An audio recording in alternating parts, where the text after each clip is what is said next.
Investing in stocks is one of the best decisions you can make in your lifetime. Today, cryptocurrencies, NFTs, Doge, XRP, and things like that are super popular. But a slow and steady rise of a portfolio holding index funds, that story hasn't changed in many decades. In fact, the historical return for stocks is about 10% year over year. And so you might be thinking that 10% is not enough. Well, you got to think of it this way. Any money you put into the market grows every single year. And all growth that you encounter within your portfolio is actually also growing to the future. So that means every single time you get a dividend and you reinvest it, well, you're causing your account to grow even further and even faster. There's really 3 points to consider here. Invest as early as possible, invest as much as possible. 3, and one of the most important rules, don't do anything else. That means if the market drops like crazy, guess what? You're going to let it go. You're not going to care about that.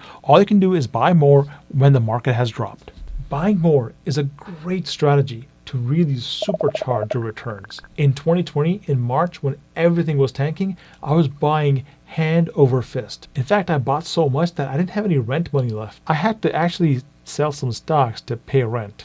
I'm not saying you should do the same thing, but my level of conviction in stocks is so high that I was completely comfortable buying stocks when they were dipping in March. If you started at 25, and let's say you just buy market indexes like the S&P 500, if you put away $5,000 every single year, you're looking at a $2 million nest egg at your retirement. If you can do about $20,000 every single year, you're looking at almost $9 million at retirement. My average per month savings in 2019 were over $10,000 into the market. Why am I investing that much? Because I have to catch up. You see, I didn't start at 18 or 20 or 21. I started at 26, but then I screwed up and I wasted like 7 or 8 years doing the wrong thing.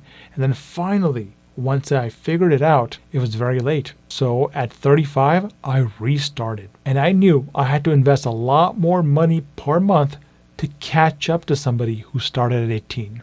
Guys, I want you to tell me, what are you invested in and how much are you investing into that thing every single month? Leave your responses in the comments below. All right, guys, I'll see you next time. Feature presentation, fired up the Pistons for the Prince. I feel like Tayshaun. Business trips to Hollywood, I don't do no vacation. When the drop go platinum, I'ma hit the hesitation. Anyone who doubted, I go Lilla with the Blazers. Switch up, then they radio. We on an imminent rise. Life written on a big screen.